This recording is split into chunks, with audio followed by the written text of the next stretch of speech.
After a car accident, my parents forced my 9-year-old to be discharged early, refusing her treatment. "She'll be fine," they said, then dumped her in an empty house and drove off on a luxury vacation. I didn't shout. I took action. 3 days later, their lives started to unravel. I opened my eyes and saw my mom. Not a nurse, not a doctor. My mom, sitting right there like she belonged, her hand already resting on mine as if she'd been holding it for hours. For one stupid second, I let myself believe the story that sight was offering me. She stayed. She's been here. She cares. It didn't even match the mom I knew, which should have been my first clue. But when you wake up after losing days of your life, your brain grabs whatever comfort is closest and calls it truth. "What happened?" I managed. "You're in the hospital," she said softly.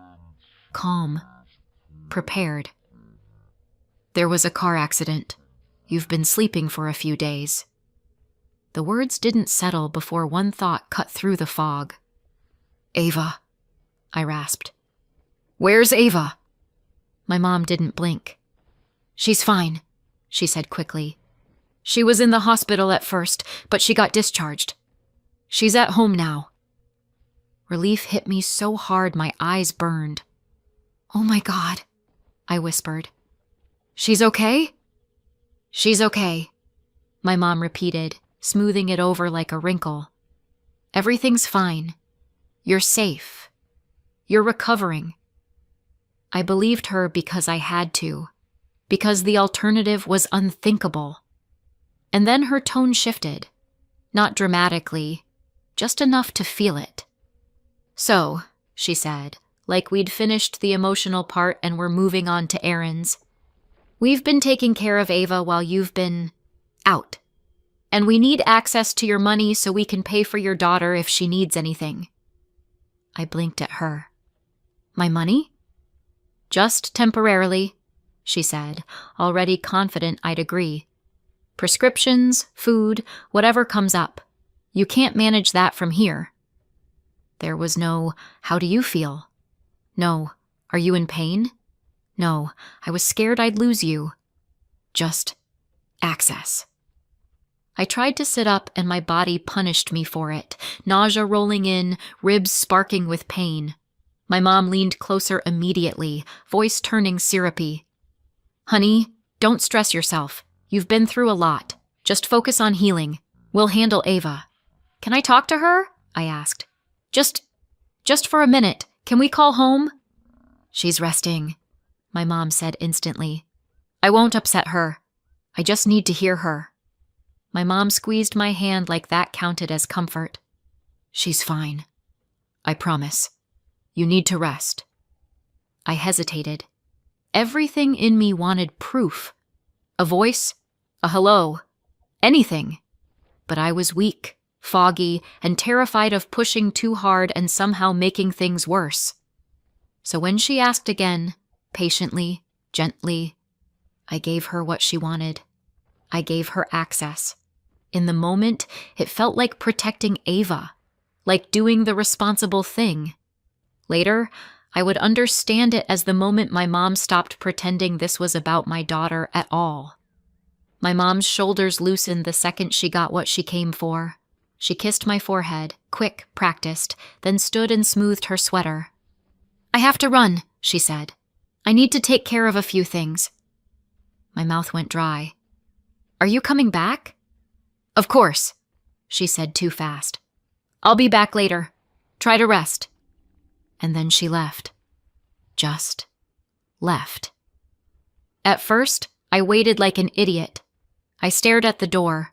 I watched the clock. I told myself a few things meant she was talking to a doctor, picking up Ava, buying food, doing something that made sense. Hours passed. No text, no call, no update. That night, I told myself she'd come in the morning. People don't just disappear after a promise like that. Surely, but morning came and my phone stayed silent. No visits, no calls, no messages asking how I was. So I did what I always did when I needed anything from my parents. I called them myself. My mom picked up on the third ring and sounded cheerful, like she'd just stepped out of Target and found a parking spot close to the entrance. "Hey, sweetie," she said brightly. "How are you feeling?" It took me a second to speak. Her tone didn't match my reality at all. "Where's Ava?" I asked. No hello. No small talk. "Can I talk to her?" "She's fine," my mom said immediately. "She's resting." "Put her on." A pause. Tiny, but enough to make my skin go cold. "She's asleep," my mom said. "It's the middle of the day," I said, trying to keep my voice steady. "She's 9. "Megan," my mom sighed, like my fear was a minor inconvenience. "You're not thinking clearly. You need to rest. Don't upset yourself." "I'm not upset," I lied. My hand was shaking around the phone. "I just want to hear her voice." "She's at home," my mom repeated, smooth and bright. "She's safe. Everything's fine." Safe. Fine. Practiced. "Who's with her?" I asked. "Your dad," my mom said. "And Logan's been stopping by. We're handling it." Handling it. Like my child was a broken appliance. "Let me talk to her," I said again. "She'll talk to you later," my mom said quickly. "I have to go. Try to rest." Click. I stared at the dead screen and tried to tell myself I was overreacting. But the longer later stretched into nothing, the darker my thoughts got. At first it was just suspicion. What if she's not fine? Then it sharpened. What if discharged was just something Mom said because it sounded official? And then my brain did the worst thing it could do. What if something happened and they're keeping me calm until I'm stronger? I hate admitting that, but when you can't reach your child, your mind doesn't stay polite. By the next day, I was done waiting. When the doctor came in, I didn't dance around it. "I want to be discharged," I said. He looked up. "Today?" "I can't reach my daughter," I said.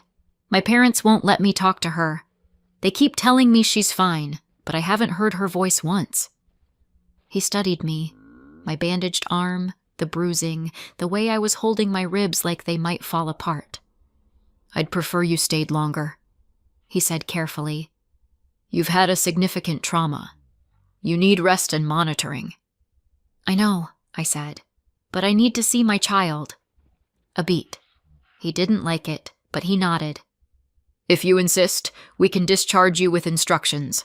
If anything worsens, you come back immediately." "I will," I said, even though my head was already pounding. A few hours later, I was in a taxi, clutching paperwork, trying not to throw up every time we hit a bump. The whole ride home, I kept telling myself I was being dramatic, that Ava was fine, that my mom was just controlling in her usual way. But when I unlocked the front door, the house hit me with silence. Not quiet because people are asleep. Empty. "Ava?" I called. Nothing. I moved down the hallway, slow because my body didn't feel like mine. I pushed open the guest room door, and there she was, in bed, fully dressed, blanket pulled up to her chin like she'd been trying to disappear underneath it. Her eyes snapped to mine, wide, startled. For a second she didn't move, like she wasn't sure I was real. Then she made a sound that didn't belong in a child's throat and threw herself at me. "Mom!" She clung to me so hard it hurt. I didn't care. "I'm here," I whispered into her hair. "I'm here." She was shaking. "Baby," I said, forcing my voice steady. "Where is everyone? Why are you alone?" Ava's face crumpled. "Grandma said you were sleeping," she whispered. "She said I had to be brave." My stomach turned cold. "Tell me what happened," I said. "All of it." Ava wiped her nose on her sleeve, eyes down. "They took me out," she said softly. The doctor didn't want me to go home. My heart dropped. She said I had to stay, Ava whispered. But Grandma said it costs too much. She said there wasn't money. I stared at her, hands going numb. Who's been here with you? I asked. Ava hesitated. Uncle Logan came sometimes. Sometimes. He came at night, she said, but not all the time. He said he had class. Logan, 18. A student who lived nearby. Not a monster. Just not someone you leave in charge of an injured 9-year-old and call it parenting. And today? I asked. Was he here today? Ava shook her head. No, she whispered. I was just here. My vision blurred with rage. Does anything hurt? I asked, keeping my voice gentle with effort. Ava nodded. My side. And my head. Grandma said it was fine. She said I just needed to sleep. Okay. I was still weak, still dizzy, still barely holding my own body together. But I could do one thing. I called Tessa, my best friend. She answered immediately. Megan? My parents took Ava out of the hospital, I said. They left her. She's been alone. I need help. There was a beat of silence. Then Tessa's voice sharpened. I'm coming. Stay with her. Tessa arrived fast, and together we took Ava back to be checked. The doctor didn't yell, but his face tightened in that way that tells you exactly how close you came to disaster. She should not have been discharged, he said bluntly, and she absolutely should not have been left without competent adult supervision. Is she okay? I asked, knuckles white. She's lucky, he said. She's okay now, but this could have gone another way. I sat there watching Ava swing her feet above the floor, and something inside me went very still. At the time, I thought I knew the whole truth about what my parents had done. I was wrong. If you've ever been the invisible kid in your family, you know the exact moment you stop asking for things. You don't decide it out loud. There's no dramatic vow in the mirror. You just learn, one small humiliation at a time, that your needs are inconvenient. I was the middle child. My older sister Madison was 3 years older than me, and from the day she was born, she was treated like proof that my parents were doing life correctly. She smiled. They took pictures. She breathed. They congratulated her. My younger brother Logan came along much later, and he's always been the baby, the precious one, the one who just needs time. And me? I was useful. Occasionally. Mostly, I was background noise. One of the memories that still makes my jaw tighten happened when I was about 10, right before a family holiday. I'd fallen in our driveway the day before we were supposed to leave. I hit hard, shoulder first, and the pain was sharp enough to make my stomach flip. I remember sitting on the kitchen floor, blinking fast, trying not to cry, because my mom had already sighed once, and I knew exactly what that sigh meant. We are not canceling a trip over this, she'd said, without really looking at me. Madison was already bouncing around the house in her travel outfit, excited and glowing like the vacation was her birthright. My mom was doing her suitcase checks. My dad was focused on schedules and staying on time. They didn't take me to urgent care. They didn't call anyone. They didn't ask if I could lift my arm. They handed me a bag of frozen peas, parked me on the couch, and told me to rest. Then they left anyway. Not, we'll see how you are in the morning. Not, we'll adjust plans. Just gone. I spent that first day of their trip on the couch with one arm tucked against my chest, listening to the house creak and the freezer hum, trying to convince myself the reason I felt abandoned was because I was being dramatic. Fast forward to adulthood, and you'd think I would have grown out of the need to chase their approval. Spoiler, I didn't. I got married. I had Ava. I got divorced.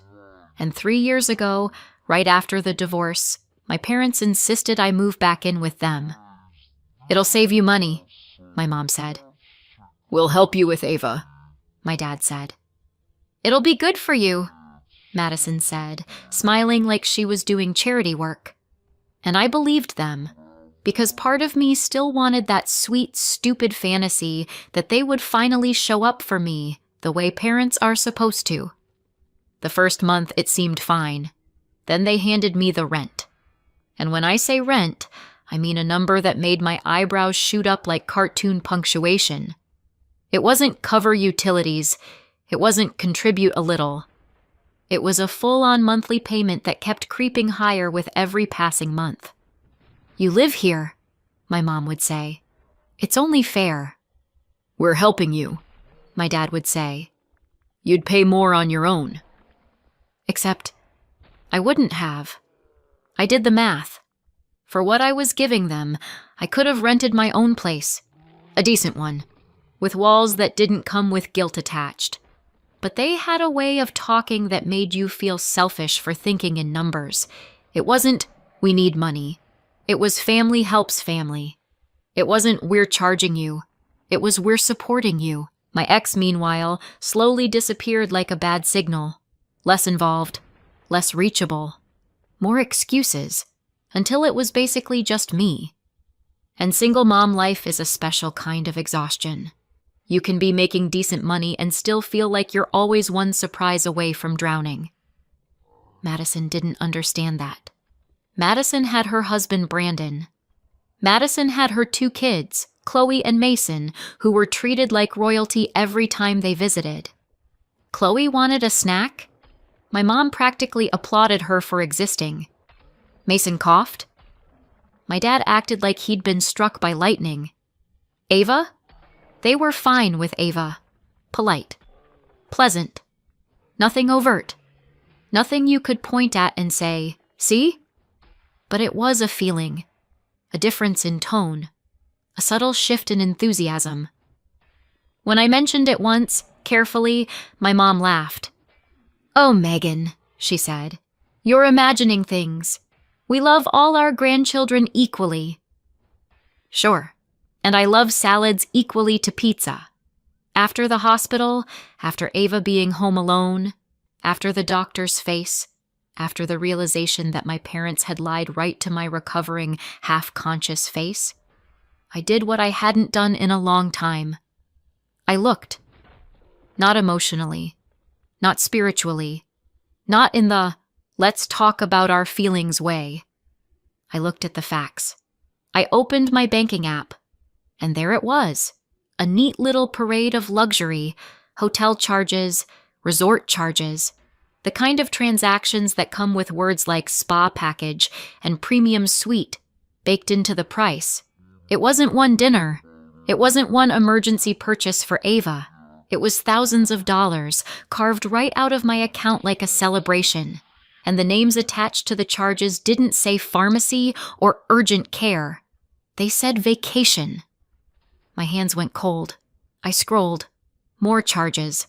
I did the math twice because my brain refused to accept it. It came to $5,600. They told me they needed access to my money for my daughter, but they used it on a luxury vacation for themselves. At the time, I thought that $5,600 was the damage. I didn't know it was just the first number I'd find. By the time the number sank in, I wasn't in shock anymore. I was in motion. Tessa drove. I sat in the passenger seat with Ava in the back. My head still throbbed. My ribs still hurt when I breathed too deeply, but anger is an incredible fuel source. Back at the hospital, I asked for records. Not politely, not timidly. I asked for documentation. I wanted proof my parents had done what Ava said they'd done. Proof she'd been discharged against medical advice. Proof someone else had signed. Because I knew how people like my parents worked. If you didn't have paperwork, it didn't happen. If you didn't have proof, you were being dramatic. So I got it. A nurse brought me what they could. A discharge summary. Notes. A signature line that wasn't mine. Ava sat beside me, swinging her legs while I stared at the paper, and I felt like I was reading a crime scene report. Then I opened my bank app again. I took screenshots of every charge, every merchant, every timestamp, and right there in the waiting room, I froze the card. One tap. Card locked. The feeling was almost surreal, like pulling a plug out of a wall and watching the lights go out on the other side. I changed passwords. I revoked access. I shut every little door I'd left open out of habit and guilt. Then I did the part people always say you shouldn't do. I went to the police. I walked in with my daughter and a folder of paperwork and enough anger to power a small city. I told them what happened. The discharge against medical advice. The child left without competent supervision. The money used for a vacation. And I said the words out loud. I want to file a report. I didn't say it like a threat. I said it like a fact. The officer took notes, asked questions, looked at the documents. Ava held my hand so tightly my fingers went numb. When it was done, they gave me confirmation. A case number. Proof that I hadn't imagined this. Proof that this wasn't just family drama. We went back to Tessa's place after that. I didn't want Ava sleeping in that house. Not yet. Not while everything felt like it could collapse again if I turned my back for 1 second. Tessa didn't make it weird. She didn't ask for details beyond what she needed. She just put clean sheets on her couch, made Ava hot chocolate, and told me, "You did the right thing." My mom's name lit up the screen. I stared at it for a second, because this was the first time she'd called me since she'd walked out of my hospital room, like nothing had happened, like she hadn't taken what she came for and vanished. Then I answered, because I already knew why she was calling, and I wanted to hear her say it. My mom's voice came through bright and annoyed. "Hi," she said. "Is there something wrong with your card? It's not working." In the background, I heard laughter, wind, clinking glasses, the dull roar of people having a wonderful time, the sound of a beach vacation. My jaw tightened. "No," I said. "I canceled it." Silence.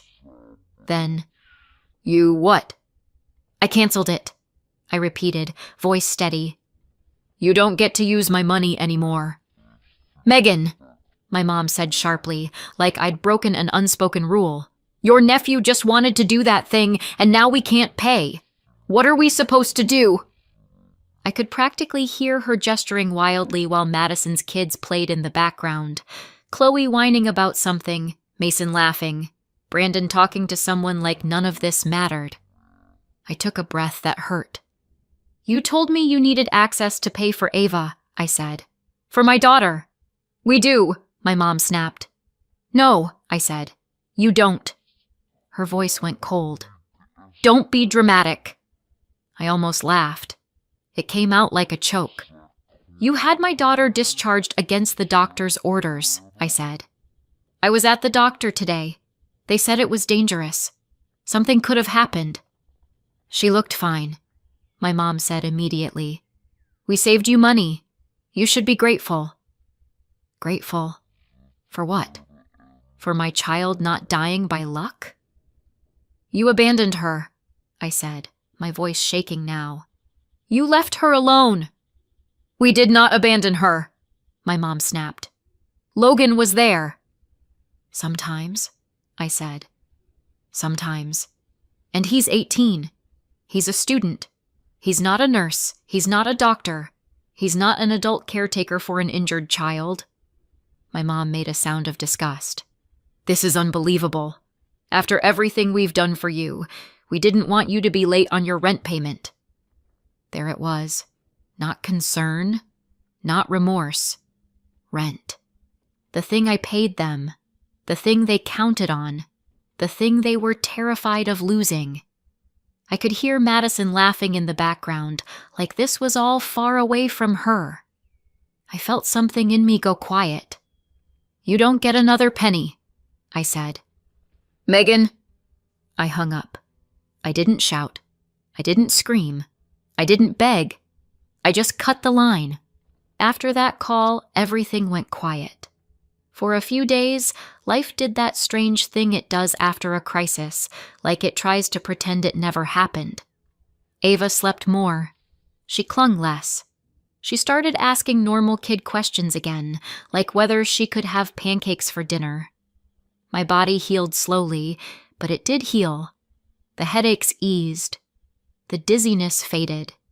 The bruises turned from angry purple to sickly yellow, and underneath all of it, there was this heavy stillness. Silence before the storm. Then, about a week later, my phone lit up with a message from my mom. "Your payment didn't come through. Call us." I stared at it for a long time. Then I answered once. Not because I wanted to talk, because I wanted to shut the door properly. "I don't live there anymore," I said when my mom launched into the mortgage panic. "I'm not paying you anymore." "What?" she snapped, like the concept offended her. "Megan, that money is for the mortgage. Not my problem," I said. "Not after what you did." "You're punishing us," my dad cut in, "after everything we've done for you." I didn't argue. I didn't explain. I just ended the call. After that, it was messages only.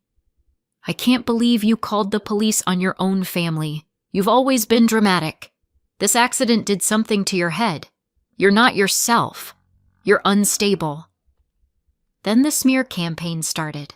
It appeared in a family Facebook group like a bad smell you can't ignore.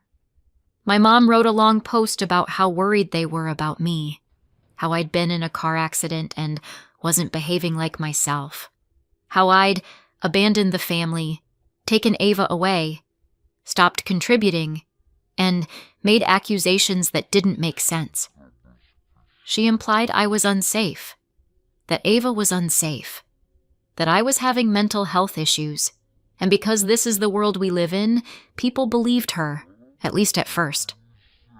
Relatives started calling, concerned voices, curious voices, judgment wrapped in fake sympathy. "Are you okay? What's going on? Your parents are really worried." At first, I ignored them, or I kept it short. "I'm fine. This is private. Mind your business." But the pressure grew. The comments multiplied. The whispers turned into a narrative. So I did what my parents never expected. I told the truth where they couldn't control it. I went into that family group, hit create post, and for a full minute I just stared at the blank box. Because I knew the second I pressed publish, there was no going back to pretending this was a misunderstanding. Then I wrote it the way my mom always hates, plain, specific, with receipts. I started with her words because my mother's favorite weapon has always been vagueness.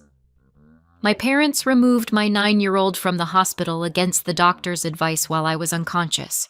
They left her without safe supervision. This is documented. A police report has been filed. Then I attached the hospital paperwork.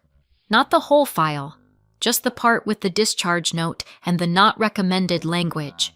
The part that didn't care about anyone's feelings. Then I posted the numbers, because they'd been leaning on the same lie for years. "We supported you." "Okay, let's do math then." For the last 3 years, I'd been paying them what they called rent. Sometimes they said it was rent. Sometimes they called it help. Sometimes it was contributing. It changed depending on which version made them look best. The amount didn't change, though. It was $2,750 a month. I paid it for 36 months. That's $99,000 in rent alone. On top of that, there were the little add-ons that weren't little at all.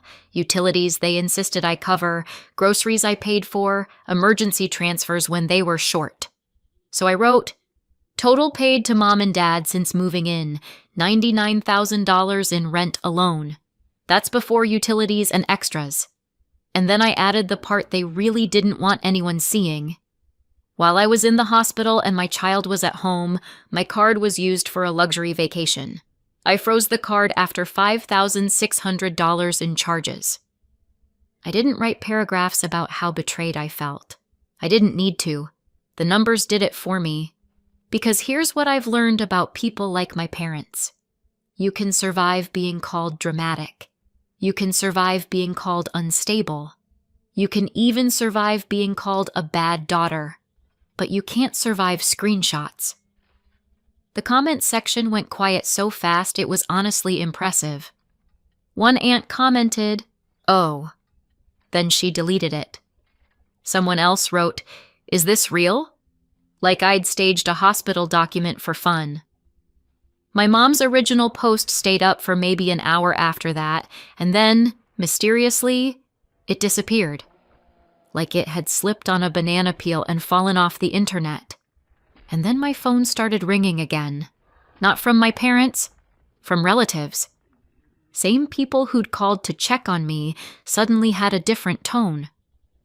"Okay, we didn't know. I'm sorry, Megan.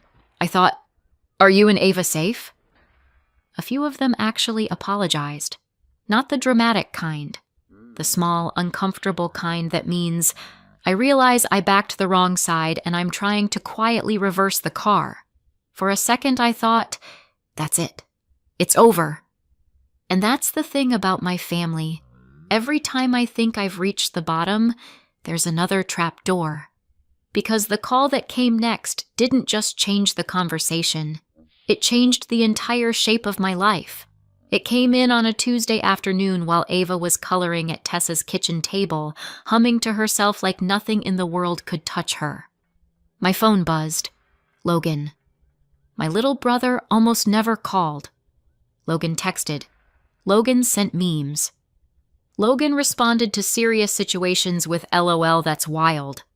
So when I saw his name, my stomach tightened before I even answered. "Hey," I said. There was a pause, like he didn't know how to start. I saw your post," he said. "Yeah." Another pause. Then he exhaled, fast. "Megan, I'm confused." That was the first time I heard something in his voice that wasn't teenage laziness or joking. It was careful, like he was stepping onto thin ice. "You were paying them rent?" he asked. I let out a short laugh that wasn't funny. "A lot of rent." "Why?" he said, genuinely baffled. "Why would they charge you rent for your own house?" I didn't answer at first because my brain rejected the sentence on impact. "My own—" I swallowed. "Logan, it's their house." "No," he said, and he sounded so sure it made my skin prickle. "It's not." I sat down slowly, like my legs had decided they weren't optional anymore. "What are you talking about?" "The house," he said. "It belongs to us. You, me, and Madison. It was inherited." My mouth went dry. "That's not true," I said automatically, because it had to be. Because if it wasn't, then I'd been living in a lie so big I couldn't even see the edges. "It is," Logan insisted. They were basically trustees when we were underage, but we're the beneficiaries. That's what Dad said once. I thought you knew." I stared at the wall. Ava's humming drifted in from the kitchen like a different universe. "I didn't know," I said, voice going thin. Silence. "Oh," Logan said quietly. I didn't realize you didn't know." I gripped my phone tighter. "Logan, are you sure?" "Yes," he said. "I heard them talking about it. I thought it wasn't a secret." A sick feeling rolled through me. Not shock exactly. Not even disbelief. Recognition. Because it fit. It fit too well. My parents insisting on rent that was higher than it should have been. The way they talked like I owed them for existing in their house. The way Madison smirked when I tried to complain. The way Logan never seemed to know the details, because Logan was 18 and no one ever burdened Logan with reality. "Okay," I said, forcing air into my lungs. "Okay. I'm going to check." I'm going to verify it." "Please," Logan said, and his voice cracked just slightly. "Because if that's true, that's insane." He didn't say the part out loud. If that's true, they robbed you in a way you can't even measure. We hung up, and for a long time I didn't move. Tessa came in, took one look at my face, and didn't ask for a gentle explanation. "What?" she said flatly. "Did they do now?" "Apparently," I said, my voice sounding like it belonged to someone else. "The house doesn't even belong to them." I sat there for a second, staring at nothing, and then I did the only thing I could do next. I started verifying everything, quietly, carefully, and with receipts.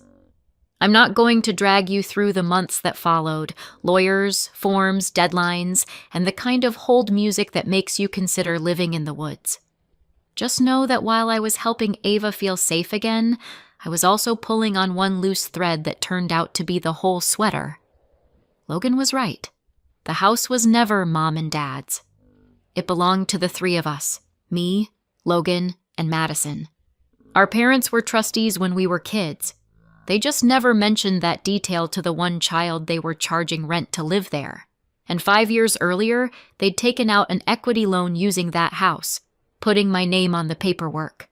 Except I hadn't signed a thing. Once the forgery was proven, the bank couldn't take the house because you can't foreclose on collateral that was never legally pledged. So the bank went after the people who created the fraud, my parents, and demanded their money back. They found it. Retirement accounts I didn't even know existed. Investments. Everything they'd claimed they didn't have. Gone.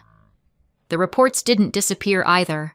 Child endangerment and fraud don't get fixed with a Facebook apology. There were charges, fines, and community service, plus the kind of reputation collapse you can't come back from. We sold it for $540,000.